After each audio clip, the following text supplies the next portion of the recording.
Olá, eu sou Viviane Cesarino e este é o Vossa Excelência à Memória. O Estadão fez um perfil dos vereadores eleitos em 2004 e descobriu que empresários e advogados dominavam a Câmara naquela época.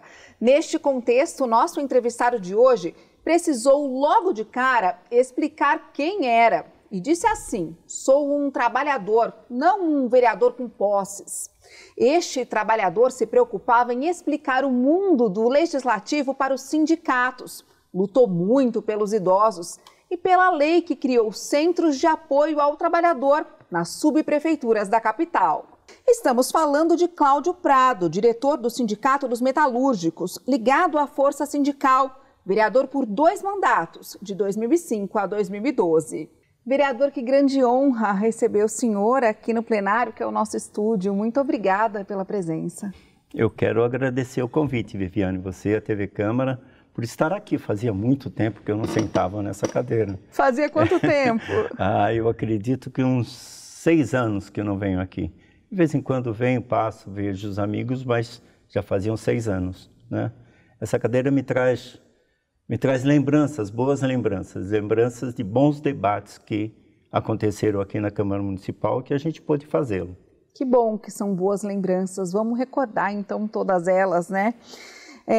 O senhor dizia bastante, né, sobre a condição de trabalho que o senhor tinha quando o senhor chegou aqui, sobre ser trabalhador, é isso, né? E logo antes de chegar, o senhor falou assim: meu objetivo é a defesa dos trabalhadores do setor industrial. O senhor já chegou querendo a instalação desses centros que eu comentei na abertura, né? Disseminados ao longo da cidade. Que centros que eram esses, vereador? Viviane, quando nós tiramos no sindicato que a gente ia, né, batalhar para ter um vereador na Câmara Municipal, nós estávamos numa situação difícil em São Paulo. Havia todo um desemprego na cidade de São Paulo e a situação das indústrias na cidade de São Paulo era muito preocupante, porque elas estavam sendo expulsas. A grande metrópole, ela cresce e ela vai absorvendo os locais principais que as indústrias tinham na época. Então, várias indústrias foram embora, a Ford foi embora, várias indústrias foram embora nesse período e a gente entrou aqui para um debate, né, que a gente acreditava poder interferir para que isso impedisse que as empresas fossem embora. Mas nós percebemos, e aí a dificuldade muito grande para um trabalhador, quando senta nessa cadeira, perceber que esse debate ele não é tão fácil assim, né? Ele depende, por exemplo, quando a gente estava aqui, depende de você absorver, um trabalhador absorver todas as condições que tem da transformação do plano diretor, por exemplo. Né? Que não são poucas. Eu tive que ir em todas as audiências, tive que ler muito, e você acaba percebendo que a metrópole ela faz essa expulsão numa dinâmica muito rápida e sem condições de você impedir isso. Vou citar um exemplo aqui. Quando eu entrei aqui em 2005, a nossa categoria ela tinha 200 mil trabalhadores metalúrgicos. Eu sou metalúrgico, sou diretor de sindicatos metalúrgicos. E agora, por exemplo, nós temos lá 90 mil. Então, você percebe que 50%, mais de 50% foram embora em detrimento a essas empresas. Quando uma grande empresa vai embora, né, ela não leva só a empresa dela, ela leva todas aquelas que estão ao seu redor, que fornecem as peças para ela. Então, a gente percebeu essa dinâmica acontecendo e essa transformação a gente precisava trazer para cá num debate. Por isso que a gente se elegeu, não era eu fui escolhido lá, mas fui escolhido. Então, você que vai ter que cumprir esse papel. Porque o senhor não chegou totalmente estranho no ninho, o senhor já tinha trabalhado aqui antes. Isso, nós elegemos, antes o próprio sindicato elegeu 2 vereadores aqui na Câmara, o Toninho Campanha e o Raul Cortez. Eu fui chefe de gabinete do Raul Cortez. Então, a gente não estava tão a par de toda, né? Não conseguia absorver tudo. E a gente tinha dificuldade, né? Tanto o Toninho Campanha quanto o Raul Cortez tinha muita dificuldade de como enfrentar esse debate. Sim. Né? Então, até porque o perfil da Câmara, eu falei, era um perfil de empresários, né? Então nós entramos aqui para tentar alterar isso, né? Não conseguimos com o Toninho e com o Raul. Eu entrei, o que a gente percebeu, qual era a dinâmica, por exemplo, na questão da indústria, né? Nós temos hoje, aqui em São Paulo, nós temos cerca de 80% das nossas indústrias do setor metalúrgico aqui em São Paulo, abaixo de 50 trabalhadores. Então, o restante foi tudo embora das grandes indústrias. Então, porque elas foram se automatizando? Não, foram embora mesmo. Foram embora. É a metrópole expulsa, São Paulo expulsa, não tem mais espaço para ninguém. O mercado encolhe. Você pega a região da Moca, onde tinha grandes empresas, hoje tem uma lá que não sei como ela sobrevive, que é a Lorenzetti, tem mais de 4.000 trabalhadores lá, mas o restante saíram todas dali. Então por quê? Porque a transformação, pega a região da Moca, ela encareceu, começaram os prédios, né, de classe média alta e expulsaram. Ficou muito caro para as indústrias permanecerem ali. Entendi. E outra coisa, você pega a região da Moca, para uma indústria produzir ali e levar os seus produtos para fora, ela demora quase 2 horas para sair, né? Então ela já não tinha mais interesse. O debate principal nosso, por exemplo, é permanecer ali com as Nações Unidas, na época nossa, com as grandes empresas lá. Hoje nós temos 3 grandes empresas, mas na época tinham muitas empresas. A Villares estava lá, tinha muitas empresas grandes. Então, o que nós tentamos fazer no plano diretor? Nós tentamos colocar mais áreas mistas no plano diretor. Por que áreas mistas? Porque uma pequena empresa, para ter 30, 40, 50 trabalhadores, ela se coloca numa casa. Entendeu? Então não precisa. Se ela tiver possibilidade de permanecer instalada ali, ela consegue permanecer em São Paulo. Porque as empresas que estão hoje nossas, são empresas que elas produzem para a grande metrópole, né? Produz janelas, produz churrasqueiras, ela produz e vende para a grande metrópole, não tem esses grandes problemas. Mas as montadoras, as autopeças, todas nossas saíram, foram para Guarulhos, Campinas, saíram todas. Só para a gente contextualizar, então, quem está assistindo a gente, vereador, o senhor já tinha, então, essa experiência, né, de chefe de gabinete, chegou aqui eleito pelo PDT, junto com outro vereador também do partido, que era o Carlos Apolinário, e o prefeito era o José Serra. O senhor fazia uma coisa que eu achei muito inusitado, acho que até pela dificuldade que o senhor falou ali do plano diretor, de ser tudo muito técnico, o senhor trazia os sindicatos para cá e tentava explicar como é que funcionava a aprovação de um projeto de lei, como é que funcionava a Câmara, o senhor trazia até as crianças. Era uma necessidade que o senhor sentia de traduzir esse mundo aqui? O nosso sindicato, ele tem um funcionamento diferenciado de vários sindicatos, né? Os metalúrgicos, nós temos os trabalhadores em cada empresa que estão ligados aos sindicatos.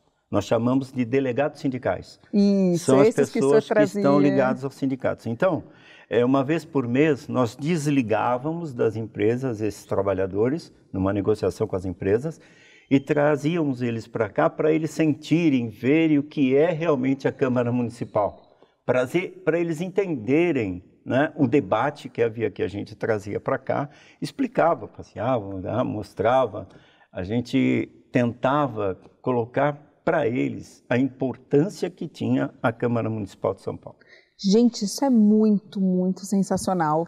E o que o senhor sentia da parte deles? Olha, para eles, a gente já produzia um debate sindical, que é esse debate de referência a todas as nossas conquistas, os direitos e tal. Então, trazer para cá, para eles sentirem que aqueles direitos também tinham importância na manutenção aqui de cada decisão da Câmara, deixava, primeiro, né, sentar numa cadeira dessa, estar com a gente, estar criando esse debate, a gente trazia, geralmente o presidente, na minha época era o Paulice Neto, presidente da Câmara, trazia para ele debater, eles se sentiam acolhidos pelo sindicato, que era isso nossa intenção, e se sentiam também presentes no debate na cidade de São Paulo. Isso que a gente queria, entendeu? Que eles pudessem dar como referência aquilo ou a conquista, né? Que não é de graça, nenhuma conquista Imagina. é de graça. Uma conquista, ela tem lutas, ela tem suas referências positivas e negativas. Né? Com certeza, e falando em luta, a primeira que o senhor travou aqui foi para levar esses centros de apoio ao trabalhador, né, para a cidade toda, né? Para Interlagos, que acho que foi o primeiro, né, que foi inaugurado, mas foi muito rápido, né? Enquanto o senhor estava aprovando aqui o projeto, isso já estava saindo do papel. Como é que foi colocar isso de pé aqui dentro? Isso foi num debate muito bom que nós tivemos com, poderia dizer assim, uma pessoa importante para nós, que foi José Serra. O ex-prefeito José Serra, que era prefeito da época. O governador, né? Nós o levamos na nossa sede aqui na Força Sindical. A nossa sede tinha montado lá um centro de apoio ao trabalho chamado Centro de Solidariedade. Né? Esse Centro de Solidariedade ele recebia de 1.000 a 2.000 pessoas diária para encaminhamento de emprego.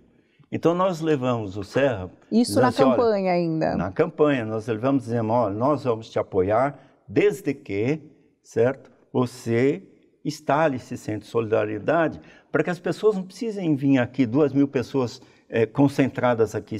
Você coloca em cada área da subprefeitura. O senhor fala vir para procurar o emprego, para procurar para o centro, se deslocar lá de longe. Sim, sair lá da cidade de Tiradentes, sair das regiões da Zona Leste e Sul. Então, quando ele viu aquilo, a gente fechou o acordo. Quando ele ganhou, eu passei a lei aqui, né? E ele aprovou na hora e já foi instalando os centros de apoio ao trabalho. A ideia era levar para cada subprefeitura, para cada subprefeitura. E isso aconteceu? Na época, nós tivemos 25 e tivemos 10 que eram móveis. Né? Hoje, se eu não me engano, tem 22 e acho que 6 ou 7 móveis. Tem hoje ainda, né?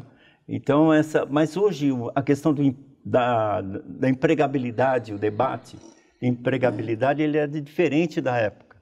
Na época tinha muita falta de emprego, e a gente tentava fazer o máximo possível para gerar emprego. Hoje, esses centros de apoio ao trabalho, ele já não tem tanta frequência assim, né? Por esse motivo que eles estão cada vez, né? Daqui a pouco você vai... Desliga um, desliga outro, não sei onde vai parar isso. Tá certo. Vamos chamar então um intervalo e no próximo bloco vamos falar um pouquinho mais das leis que o senhor conseguiu aprovar, né? Além dessa, que foi tão importante, né? Que a gente estava falando agora, que foi a 14.007 de 2005, que criou os Centros de Apoio ao Trabalho. Então a gente já volta com Vossa Excelência. Memória não sai daí, até mais.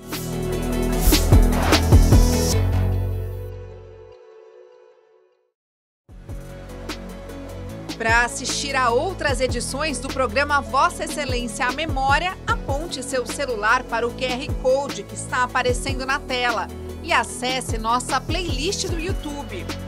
Rede Câmara São Paulo, sua conexão com a política da cidade.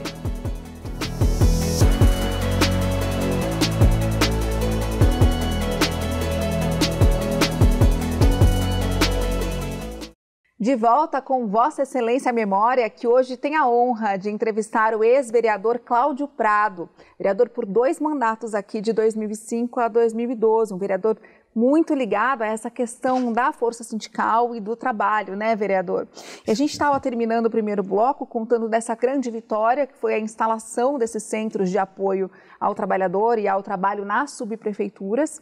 E agora eu queria entrar um pouquinho na questão dos projetos de lei. Como o senhor trazia esses diretores sindicais para cá, eu imagino que eles deviam dar muita contribuição de projeto também, né? O senhor pensou na questão dos estabelecimentos contratarem os empacotadores, a obrigação, compromisso com a prática do trabalho decente, alguns projetos vetados, mas o senhor levantou essa discussão aqui, né?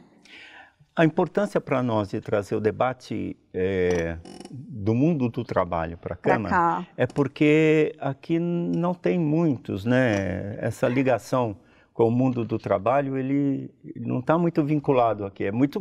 Para chegar até aqui, é muito difícil, né? Então a gente tem que contar, por exemplo, a nossa categoria tem lá 90 mil.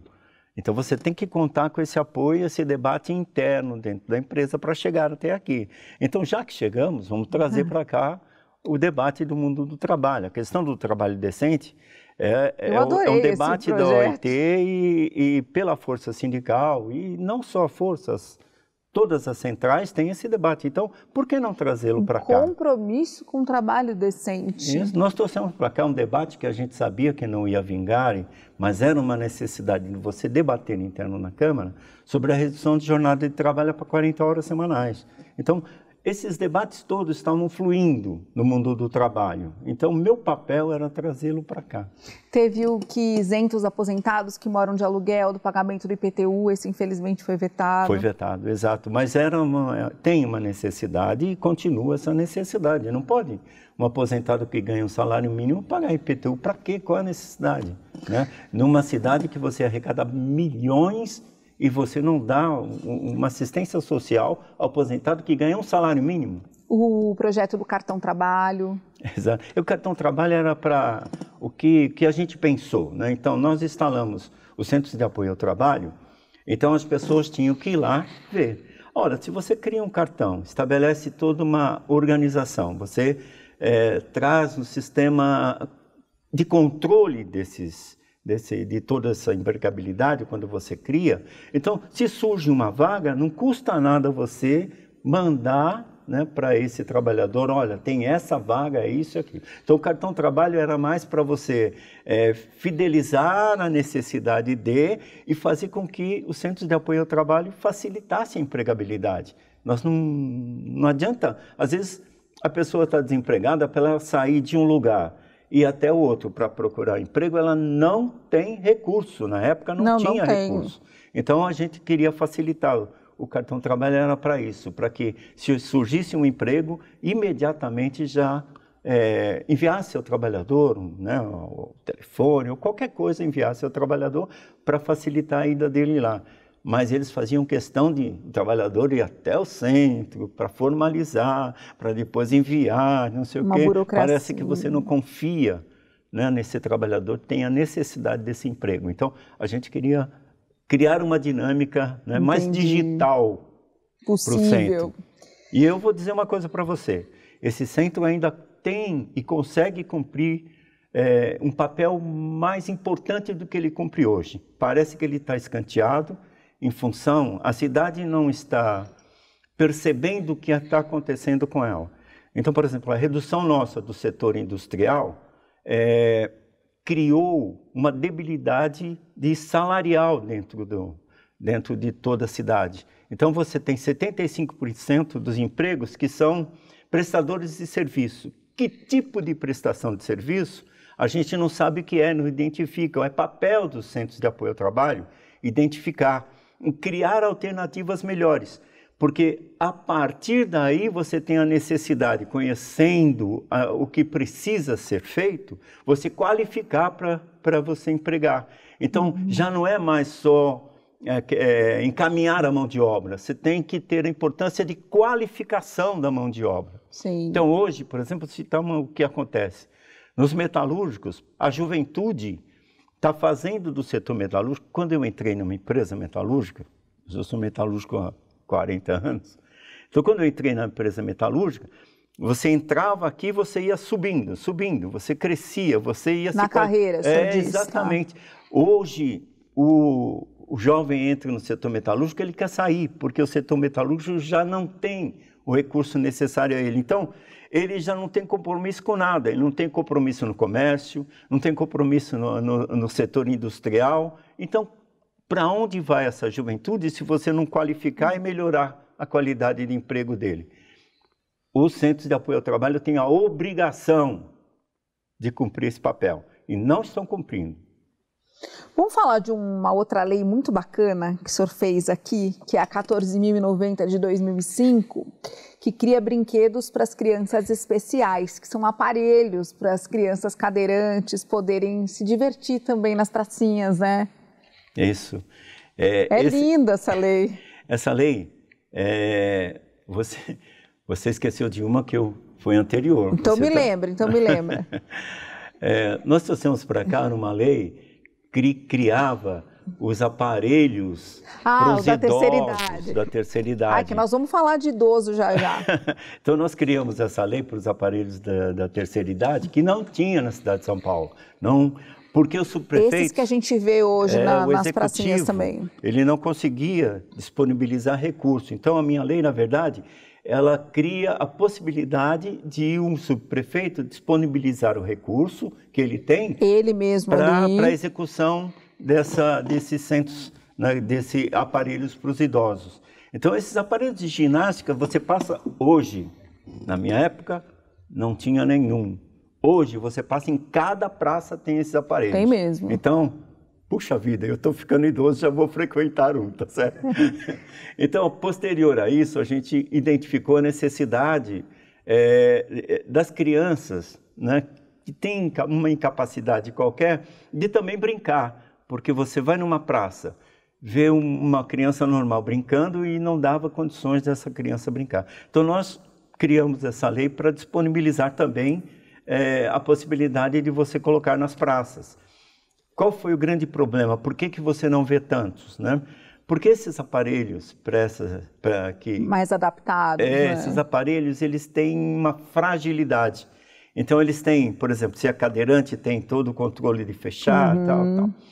Uma criança normal que chega num aparelho desse, vê ele não sabe que aquilo ali é para fechar nada, ele puxa, ele arrebenta, tal. Então, acabou só dando condições nas praças onde havia mais segurança, mais proteção, de não deixar que isso acontecesse. Por isso, não ficou como a dos idosos, né?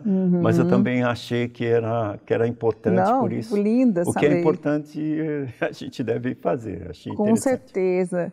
E a questão do idoso, né, vereador, ficou muito importante para o senhor, porque o senhor passou a presidir a comissão, né, do idoso aqui na Câmara. Eu imagino que não era um assunto que as pessoas se dedicavam muito aqui, mas o senhor defendia bravamente a participação dos idosos. Olha que interessante, gente, na discussão do orçamento. O senhor queria que eles estivessem presentes, o senhor queria que eles estivessem presentes nas audiências públicas, o senhor passou a fazer questão disso. E mais, o senhor passou a lutar pela criação do Fundo Municipal do Idoso, que lá em 2012... saiu do papel. Exatamente. Olha, como é que foi? Eu estava na Comissão de Saúde, e aí da Comissão de Saúde você tinha um espaço na Comissão do Idoso. Aí um grupo do Conselho Municipal do Idoso resolveu falar, não, nós queremos que você seja presidente. E lá, nessa Comissão do Idoso, é fácil ser presidente. Porque ninguém quer. Então não é uma indicação, né? Assume aí. Mas o senhor fez do limão a limonada, porque o senhor se dedicou tanto. Nós percebemos que o Conselho do Idoso aqui, ele não consegue fazer muita coisa porque ele não tem ajuda, entendeu? Ele não tem um recurso para você pegar um idoso e analisar o que está acontecendo na cidade de Tiradentes, na cidade de Ademar. Você não tem condições disso. Então, o Conselho precisava ser estabelecido, ter um recurso, ter a disponibilidade. Então, a gente criou todo um debate aqui do orçamento, criamos todo um debate na Câmara, e eu achei importantíssimo, né, trazê-lo para cá, para que se criasse o fundo para o idoso, porque ele precisa. Senão fica uma comissão, né? Fica um conselho que já que é idoso mesmo, vou esperar, né, que acabe, né? Morrer logo mesmo. Então a gente tentou construir essa parte para que eles pudessem ter a dinâmica de defesa deles mesmos. E deu certo, né, vereador? Deu, porque você fortaleceu a Comissão do Idoso, né? Ela hoje ainda está... Eu não participei mais aqui porque eu sou hoje quem sai pelo Brasil inteiro falando de políticas públicas, né, e preparando o partido Solidariedade. Então, a gente não tem quase condições de frequentar aqui, mas é importante isso. Mas nós precisamos que a Comissão do Idoso aqui e todo o Conselho Municipal do Idoso tivesse força para ela debater de igual para igual com qualquer outro conselho. Sim. E eles têm muita experiência, mas não sei se por ser idosos acaba fragilizando. E o tratamento também do executivo com os idosos tem muito, né, aquém do necessário. É muito aquém do necessário e eles têm que encarar isso como uma necessidade. Deus queira que esses caras ainda fiquem idosos, né? Podem morrer antes. E falando em tratamento, eu queria encerrar perguntando sobre essa fala do senhor que eu achei muito forte, né? Sou trabalhador e não um vereador com posses. O que o senhor precisou explicar isso? Como é que o senhor se diferenciava aqui dessa Câmara que era advogada, empresarial? Aqui, quando você vem para cá, você cria amizades aqui, né? Então, não é muito diferente. É que quando nós entramos, o nosso debate ele era diferente, né? Ele não tinha a necessidade que tem todo vereador que vem para cá, ele é obrigado a saber de tudo, um pouco de tudo, né? Então, como eu não tinha condições de saber um pouco de tudo, tem umas referências, fui obrigado a dizer, olha, eu sou diretor do Sindicato de Trabalhadores e não tem essa referência familiar, essa referência financeira, não tenho nenhuma referência. Eu não sou rico. E eu não podia deixar de dizer para todos qual era a minha referência. E, por sinal, todos que estavam aqui, né, tinham muita consideração comigo por ter vindo daí. Então, uma coisa se juntou à outra e deu sustentação, deu guarida para a gente ter feito o melhor que a gente conseguiu fazer. Foi um ótimo trabalho, vereador. Muito obrigada, então, por tudo que o senhor se dedicou aqui nesse plenário. Em nome da Câmara, a gente agradece. E a presença do senhor também. Obrigada. Eu agradeço o convite. Muito obrigado pela consideração de vocês. Eu espero que, no transcorrer da minha vida, ainda volte aqui para defender muito mais os idosos como eu defendi. Com certeza, eles merecem. Obrigada, viu? E obrigada também para você que ficou até agora com a gente. O Vossa Excelência Memória fica por aqui até a semana que vem. Tchau.